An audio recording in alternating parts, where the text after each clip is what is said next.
Welcome back, Smite fans, and it's time for the finals. Jump Machine versus Bible Study. I'm Blaze, and with me I have Musi. Musi, how are we feeling? We've seen both these teams today. How do you think they stack up against each other before we even see the picks and bans?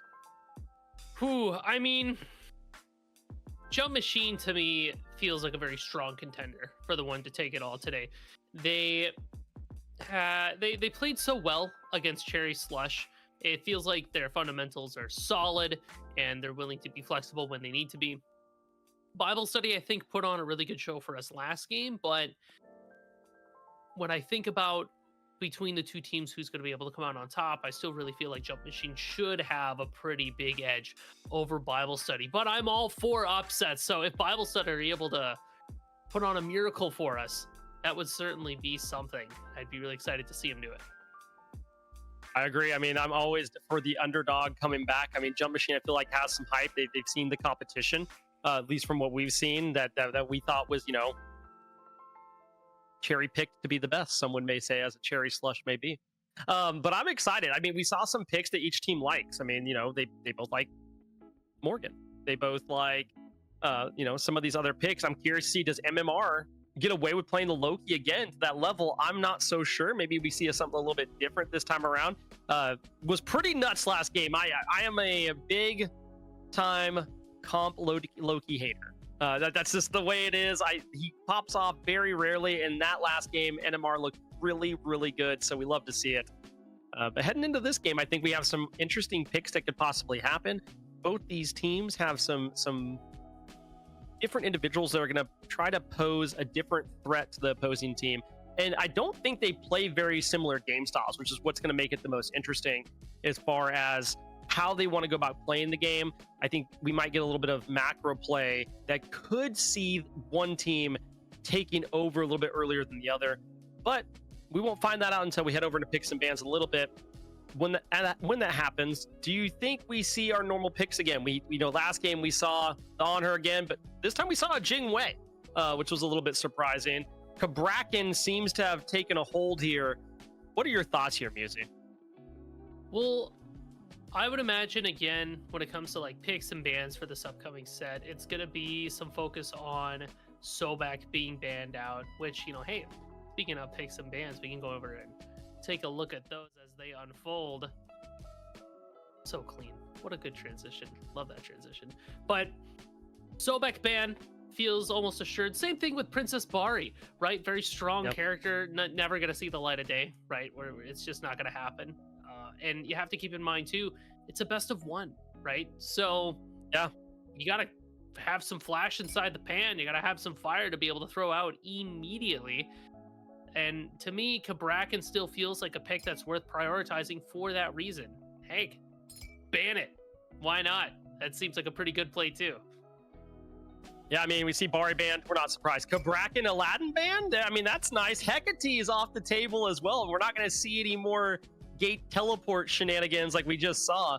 So those are some good picks to get rid of. But now this leaves open some other ones that we've seen throughout the day. We've seen the prioritization of the Sobek, of the Thor earlier on today, the Onher, the Kernanos. This kind of depends for Bible Study. Which do you value the most? It looks like it's going to be the Sobek. Well, Sobek is able to accomplish similar goals of Cabrakan in that you have a character that's very difficult to put down and then is also able to put out a good amount of CC, and you also have neat little tricks like anti-heal and the Sobexecute, so very handy in these tank metas, where sustain is important and big health bars are important. It's just that last little oomph you need to be able to take away a health bar. And then every time the Sobek does successfully execute somebody, they buff up their own health bar a little bit. So it's a little extra nice icing on the cake for Bible Study here.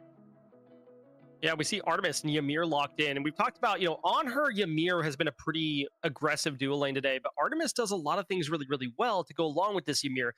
The Ymir wall into traps, the Ymir freeze into Calalian boars.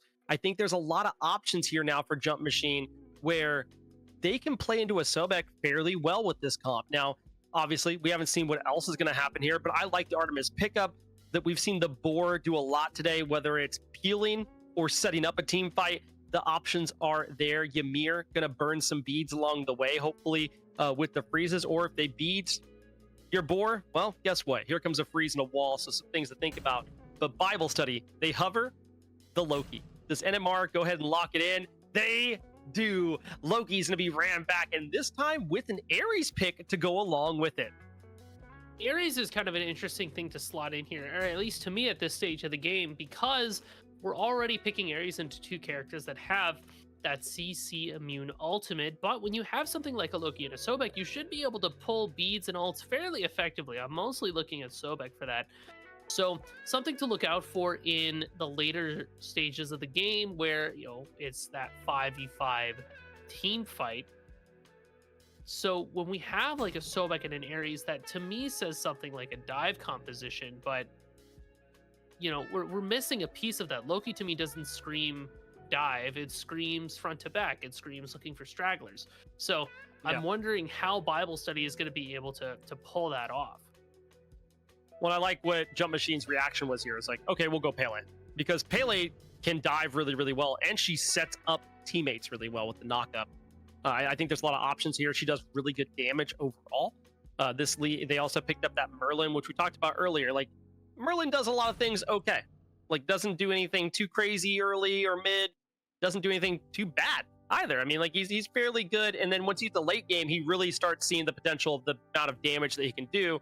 But on the other side, they go, okay, well, we're going to take on her and we're going to take Cuckoo. There's the objective secure that you need. You know, they're pulling something and you can be around. Cool. We're going to throw out the dragon and hope for the best. And now Jump Machine hover Chalk, who we haven't seen all day in the games that we've casted. No, I like Chalk here, honestly. Yeah. Not only do you have your CC immune ultimate, so you have an answer to Ares there, you also have a second anti-dive, anti-engage tool with your Shock ultimate. And then now you also have the Artemis ultimate with the Shock ultimate. So there's a lot there that says Jump Machine can't get jumped on.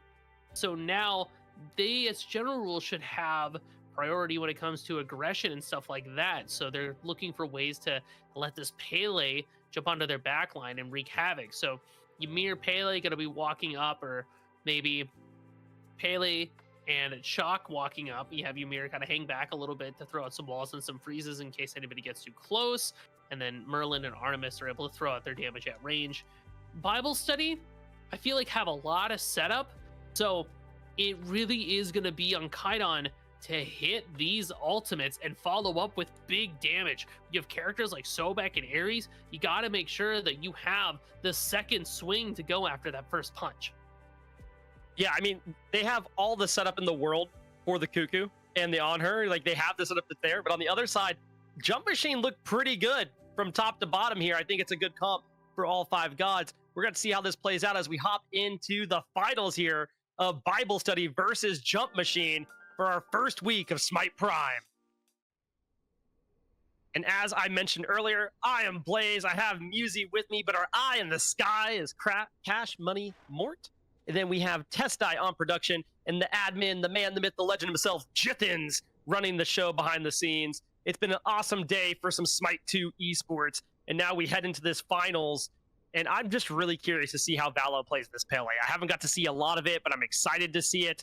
Overall, I like the Jump Machine's comp, just all as a 5 slot together, but that's not to say Bible Study has anything that to laugh away at. I mean, they have a comp that looks really, really good and sets up a lot for the rest of the team. Musi, how are you feeling about the two comps that we have here? Well, I think there's going to be quite a bit of pandemonium from the Jump Machine here. You know, Blaze, why don't you go ahead and take a look at some of the I got what I wanted, baby. There it is. Gambling man himself. Twig locks in Aspect Merlin, which is something I've been asking for all day, baby. It's going to be awesome to see the Aspect giving that Elemental Mastery a little bit of reduced cooldown, but also swapping the primary abilities. And let me just say, you talked about what happens if I don't get Ice Shards. You know, I might have popped Elemental Mastery 20 times the other day before I saw Ice Shards. Did it make it any less fun to play? Did it mean I did any less damage? It is a fun aspect, and to have it here in the finals only tells me that Jump Machine is here with some confidence. Well, and two, it gives you a little bit of an intelligence boost after you use that elemental mastery. So maybe you leverage that. You just start throwing out abilities. I saw Worldstone Merlin Aspect of Pandemonium not too long ago, and honestly, it cooked. Whoa! Just like Speak No Evil cooks in this dual lane. Hold the phone! Tagveer follows it up too. Well, Jump Machine, it's like you said, it's that confidence. Hey, everybody, jump, jump. Gotta hit him with it. Oh my goodness, the double kill early. You didn't just get the first blood, you got two of them. And I mean, that's the way to start the game if you're gonna do it in duo. I talked about this duo allows you the aggression you want. You have Ymir, you have Artemis. Artemis isn't the one you typically see paired here. Usually it's the on her, but Artemis does the job you need. They have the traps, they have the slow, they have the damage. And now, Bible Study are really going to have to think about this dual lane, and NMR is not going to be able to focus in mid and solo like last game. The attention might have to be over here in the duo side. Well, and how is a Loki going to kill an Artemis at all? Loki tries to ult Artemis, and she just ults in turn and says, all right, I'll see you later. Throw down the trap on top of her feet, and then you get stuck in it. So NMR is already fighting this uphill battle trying to gank that dual lane, and now they gotta have to, otherwise this on her and this Ares get run down, because once they hit level 5, Tempo's gonna try to ult. Again, you have beads here for the Artemis and a shell for the Ymir, so no matter what you do, the damage won't be enough, the CC won't be enough. You're waiting till that late game, and you already highlighted it really well. Artemis and Ymir have so much priority in lane because they just clear super fast. Carpet of Ice slows minions. Artemis does extra damage to CC like enemies. So you just, well, bam, it's donezo. And now look at this. NMR is over here looking at Karmic. Karmic could be in a little bit of trouble here. We saw this focus last game. Is NMR able to pick it up? There's the pluck. They're going to look at Karmic. Karmic goes over the wall. Oh my goodness. The juke shoes are there. He juked him with an axe. Said bye-bye. And now it's Jump Machine looking over to the duo side, putting the pressure out again. I mean, Tempo under half health. Kveka under half health. I mean, this is a little bit of a problem here. They're going to be able to back. They have the health chalice. They have the teleports. They can make their way back, but it doesn't make it any less frustrating for Bible Study on either front here, whether it's the duo side or the solo side. Look at where we have Valo right now, chilling by the purple buff. This could be a fight or an invade over the purple early. It looks like we're going to get a 3v3. Tempo stepping up, looking at Speak No Evil. The freeze off the mark. But now the purple buff being pulled here. But look who's all here. NMR is here, but the low is Tempo. Tempo gets picked up by Valo. Now it's a 2v3, one low health bar though. Speak No Evil very, very low. But behind, they are looking for a little bit of a play here. NMR is going in, but there's the 4. Goodbye to the on her is what they say. They lose Speak No Evil, but I think they're okay with that overall. Sadly, they don't get the purple buff invade, but I don't think Valo's too sad. Well, and what enables all of that right out the gate is that Valo was level 5 at the start of that fight, so you have the ult and looking to extend it even further, throws it out. The speed buff still confirmed here by NMR, so luckily for Bible Study, Jump Machine doesn't get to get too wild with this initial lead, but the macro play from Jump Machine, Valo was there even before the purple buff came up. They were doing that back camp, and you can imagine, keep an eye on that purple buff timer. Valo will be back. And if it's not Valo, it's going to be Speak No Evil or Tagveer. We're just going to prioritize putting pressure onto this dual lane for Bible Study, because Tempo and Kveka they can't kill them. It's not going to happen. Not unless NMR shows up and makes a big swing, and even then it's just going to be a trade. So Jump Machine definitely have control over this early game. We are already in the situation of, well, 15-minute mark, maybe then we could show up. And now look at where Valo is. Valo coming in from behind here. Tempo's going to be in trouble, and they don't even know it yet. They think it's a 1v2. Here comes the third. And now the Honor is actually in trouble too. Valo picks it up. Wasn't seeing that going to happen necessarily, but able to get him pinned against the wall there and take him down. And now it's a Gold Fury at 5 minutes and 20 seconds into the game for Jump Machine. Does Bible Study send Kiadon over to try to steal this away? I mean, that's your option. That's the nuclear option. You gotta send your silly noodle over there to the rip. Oh, but look at this. Gold Fury health gone. Confirmed by Valo. Speak No Evil uses the ultimate to get big damage on. It's not quite as good as a Spirit of the Nine Winds, but hey, those ice shards can and will Shred you up. Uh-oh. Bye. Peekaboo! They see you! Here comes the board, the double charge into it, another one! And they're getting to run it down towards the dual lane of Bible Study yet again. No kills go the way of Jump Machine. But man, when I talked about earlier, they're playing with some confidence. They really came out here confident in what they wanted to do. Well, and think too, Tagfear gets their Sunbeam Bow online, so they have so much damage. Imagine you're essentially critting with every auto attack. Maybe not as intense as a crit, but like it is up there. So where does Bible Study go from here? Is it going to be that solo lane? Look at NMR trying to put Karmic in a desperate situation, but isn't quite ready to pull the trigger. Yeah, and I think this is smart by NMR. Like, wait till he's under half health. That makes it a little bit easier to target. Chalk now, yeah, you have the escape, but it's going to be harder for you to get out. And Karmic's going to have a lot of problems here. Looking towards that Loki, trying to get off the ground, and Karmic's able to walk away again on the Chalk. Keeps Blink, keeps everything. It doesn't lose out on anything but his ultimate, and you're okay. You're like, all right, I'm cool if I use the ultimate there. Because guess what? NMR and John both used their ultimates there to try to take down Karma and weren't successful. Now, back over to the purple buff we mentioned earlier. This is going to be a point of contention throughout this map. And NMR has to teleport over, but at what cost? It's a huge fight for both teams. And now here comes the gank from Valo. The B doesn't matter. It doesn't matter about the Aegis either. Kiaidon falls. Tempo is the next one being looked at. Gone, says Tegveer. NMR picks up a kill on Speak No Evil again, but now is out of position. The Loki steps up into 3, and now they're looking to go back in. The jump in by Valo puts him down with the help of Twig, and now John made the rotation over with the Sobek, trying to help out, trying to secure something for Bible Study. It's a 1-for-2 split, and they're chasing down Valo. Can you finish it out? No, it is just dissuaded by the Tegveer. Twig over here finishing off some damage, finishing off some farm, but Jump Machine are not going to make this purple buff easy to get. I mean, it's exactly what I said. The moment that purple buff comes back up, Jump Machine is going to be there to contest it. So Bible Study had the right idea, sending in all the reinforcements that they could to try to defend it and try to catch somebody out. And, you know, NMR is able to scoop up one, but at this point, Jump Machine, I don't want to say they're so far ahead that it's impossible to deal with, but they've established such a lead in this early game where making those commitments around that purple buff for Bible Study can get a little dicey, right? Because Jump Machine can decide, hey, we're just going to get off and kill you instead. Kukulkan, not a lot of mobility. Situational dash and then a movement speed buff is something that Ymir says, hey, you're getting walled, bucko. Like, I'm going to hit you. You're getting smacked. And then you have Tegveer, that trap underneath Bible Studies tier 1 tower, it catches somebody to kill them. I mean, these players are on fire. They're just going for it, and we can't even get started on what's happening in the solo lane.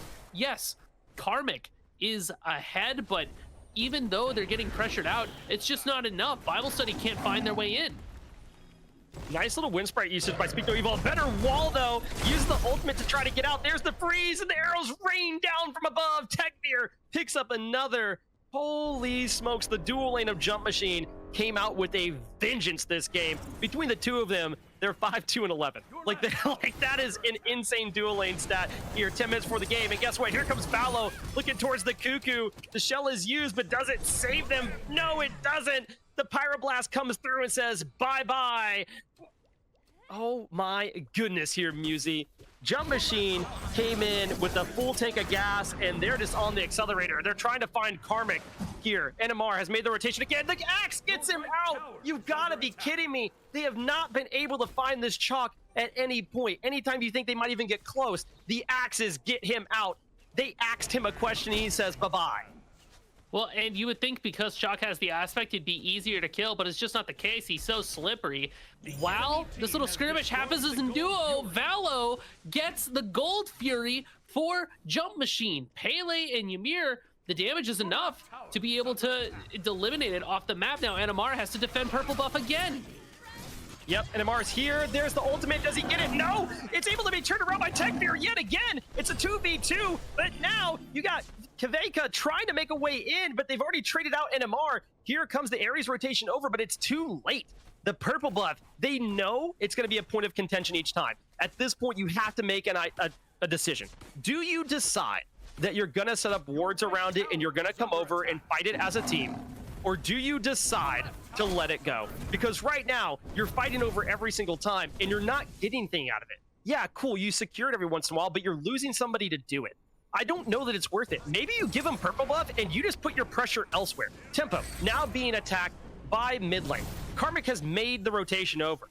This is problematic across the board for Bible study. Some decisions have to be made here because right now the plan of action is not working, but they could do something by just taking a step back and rethinking what they wanted.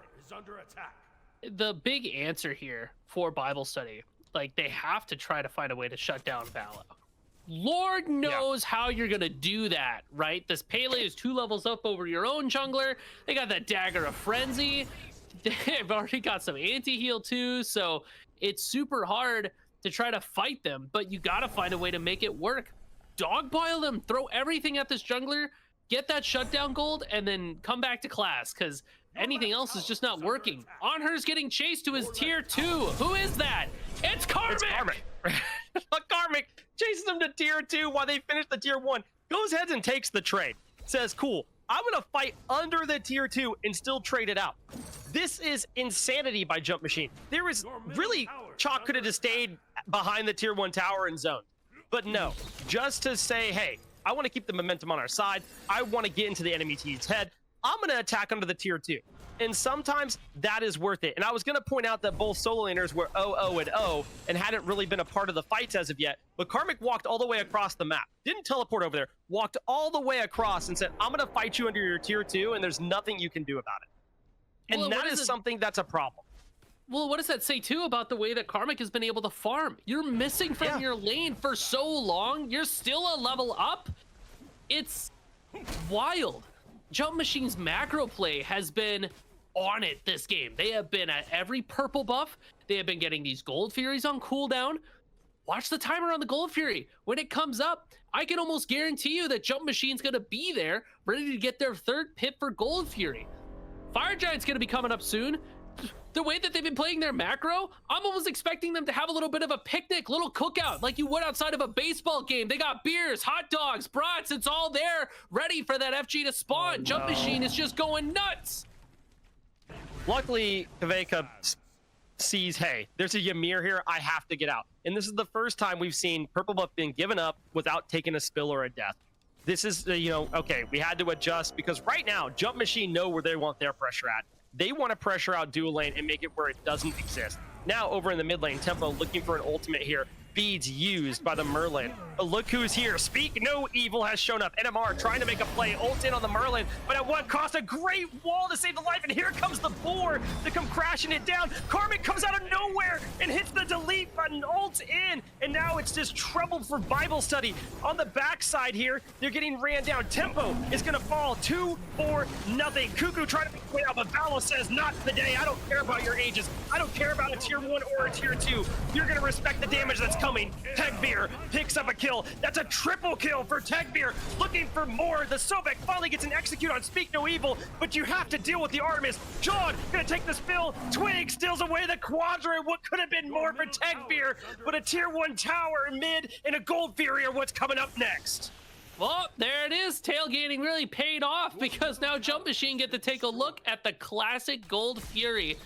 And it's, man, what are you supposed to do against that? Jump Machine have been confirming camps and objectives. They are now leveraging their lead. They're running it down mid. And Karmic showing us, hey, Blink, you don't need combat Blink. It's not for getting away. It's for going in, not get out of jail. It's for getting into trouble. As Jump Machine confirms their 3rd Gold Fury, Karmic goes in. Yeah, I mean, Karmic's back here with no care in the world. I mean, he's just chilling back here, level 15, just rain dancing around. He's running out there. He's like, hey guys, move like a jaguar. He ults them. Oh my goodness, please. There's no way. Okay, I'll just say, if he gets a kill here in a 1v4, he's not only a mad lad, but like the disrespect is unheard of. Bro, Karmic on the chalk. A god that we had not seen today, just going crazy here, 1, 2, and 4, but you would not know that from the stat line that has been a pinnacle piece of what's happening in the past couple fights. Bible Study are having to study the map and find out what they want to do. I talked about it before this game started that I thought macro play was going to be a problem for one of the teams. We're finding out right now that Jump Machine's all over the macro and looking to confirm more as they're going for a Pyromancer, you see, because Fire Giant is up and ready to be burned. Hey, Pyro Giant is what Pyromancer wants to be when it grows up. It's just not there yet. Never gets the chance to even get there. Scooped up by Speak No Evil, so now they get to have the Pyromancer bomb too. Valo fighting for his life is just gonna make that squeaky getaway. Jump Machine not interested in losing players, maybe interested in finding some kills. The grouping around Fire Giant here. They could do it. They're massive. I say go for it. Yeah, I mean, there's nothing to stop them from it. I think what they could do is just step up, act, you know, pull it. Cool. If anybody steps up, you just go on them. They've proven that they could do that over and over again as of yet. Right now, Bible Studies are the ones that have to think about how they want to approach this fight. And I think they're finding some things that are working. We saw that Valo was out of position. Obviously, Karmic got picked up earlier. There are options for them to find. The gold lead is pretty massive. It's daunting at the moment, but all you got to do is slow it down. Right now, that's a little bit hard to do, but I think there are some options that still exist. Now, Karmic over here eating some free autos, probably not the most ideal thing, but it's round 2 under the tier 2. Can the Honor turn it around this time? And it looks like Karmic, again, stepped too far out. Does he get the damage? He is walking around. He's under a Phoenix. There is no way. Tempo pulling them back. Karmic, how? How is he still alive? I don't understand. Eating tier 2 shots. He heals. He's still alive. Honor's the one that falls. You've got to be kidding me. Shield of the Phoenix is going crazy. NMR says it has to stop. Karmic finally takes a fall, but Valo trades out NMR. It's a 2-for-1, actually a 3-for-1, and all you've lost is the chalk. Here comes the rest of the team. Jump Machine's going crazy. Tier 2 and the Phoenix are being looked at. The whole time that Karmic is causing a distraction, just being a general nuisance to Bible Study, the rest of Jump Machine is getting busy. And now they find themselves with the left side Phoenix, the mid tier 2, the only tower that's remaining at this point. All right, Karmic is just... anybody who's watching right now is watching this chalk and being like, why is this chalk inting? What is going... Dude, Karmic's trolling is ridiculous. Karmic is holding up a giant, like a siren or a flag. It's like, woo, woo, woo, woo. Look at me, look at me, look at me. You have to deal with me. I'm gonna kill your ADC. What are you gonna do about it? What are you gonna do? What are you gonna do? And so Bible Study says, well, okay, we gotta kill this guy. Nigh impossible task because this chalk is ridiculously tanky. He's got Gauntlet of Thebes. Like, excuse me. What? And then the rest of Jump Machine doesn't have to worry about everything. They're all dogpiling a chalk that they can't kill. So it opens up the entirety of the map for Jump Machine, and then they get to gank at their leisure because Karmic just doesn't die. He just allows you to kill him. He's like Chuck Norris.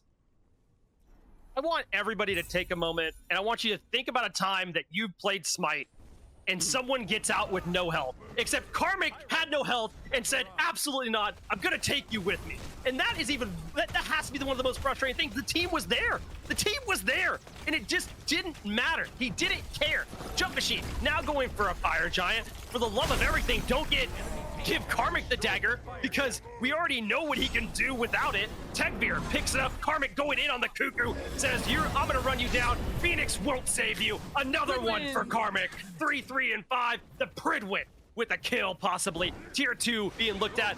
Bible Study picking up an Ancient Fury, which has to feel pretty good, but you might lose a Phoenix on the other side of this. You've already lost the mid bird, or sorry, the left bird. The mid bird's the one that's being looked at here as Karmic goes in and says, hey, guys, I'm here. Look at me, like he's been doing the whole entire time.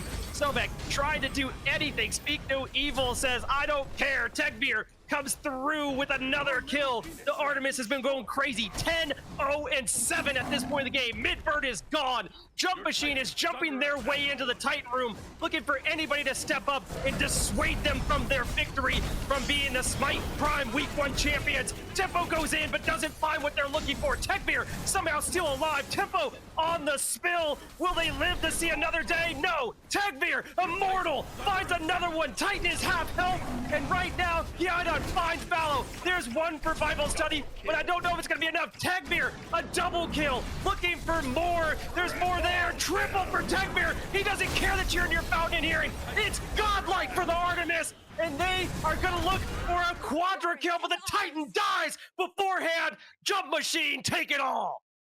Wow. What a clinic put on not only by Karmic, but Tegmir, especially at the end there, silently getting their way all the way to Immortal. Not even silently. They were denied a quadra kill like not even 5 minutes previous. So we knew that they were popping off, but it's just ridiculous to see this Shock do whatever they feel like. I mean, from all the way back in picks and bans, it really felt like Jump Machine knew what they wanted to do in this game. And the difference with these players, Jump Machine, their macro play was just on it. The purple buffs, they were there every time. They asked the same question every time. What are you gonna do? And Bible study said, pray? And it didn't pan out for them. Gold Furies, they went there on the rotation. What are you gonna do? Nothing. I've got a Kukulkan, but I can't get in there. And then eventually Jump Machine said, hey, we're gonna go for your Titan. What are you gonna do? And Bible study lost. I mean, look at these stats. It's absolutely ridiculous.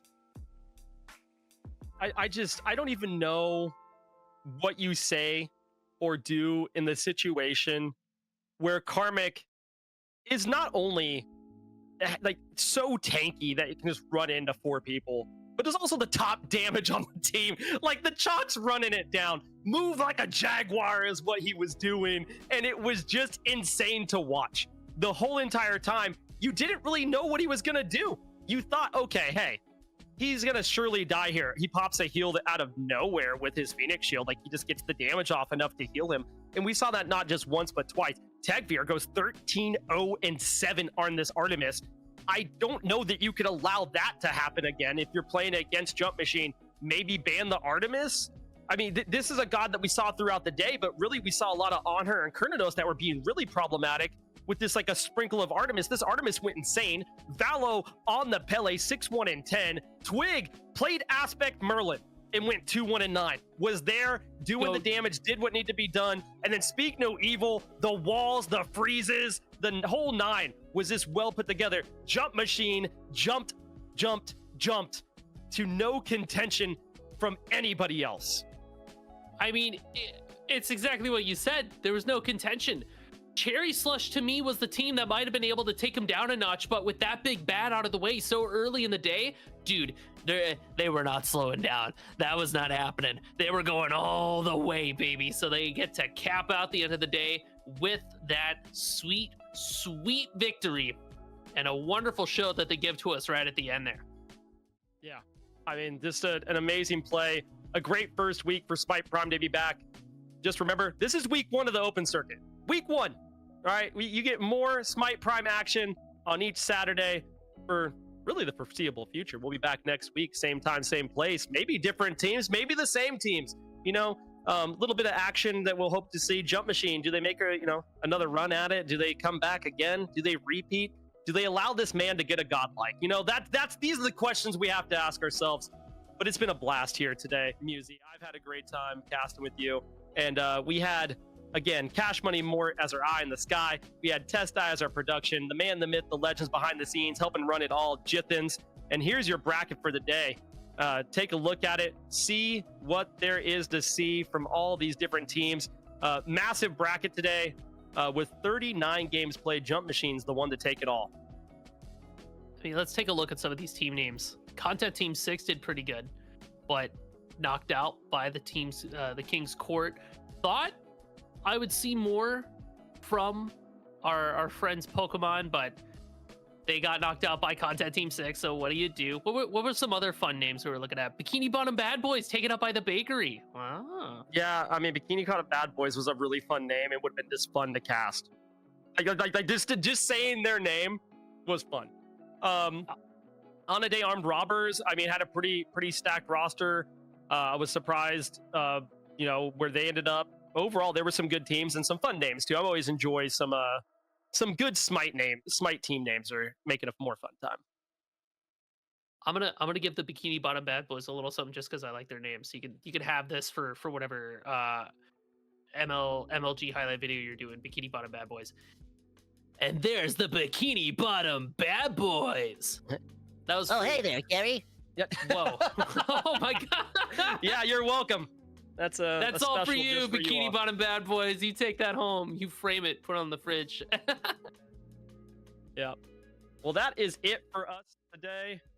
And it's been a blast here, Musi. As always, Smite Game Chat, we appreciate y'all coming to hang out today. If you want to check out more action, we'll be back here same time, same place next week. And if you want to sign up to participate in the action, go check out Smite Prime. You can find all the signups and everything on Twitter or in the Discord. Come hang out, get casted, and, maybe even win a little bit. Like, come out here and check it out. We'll see y'all next time here on Smite Prime. Catch y'all later, chat. Bye-bye.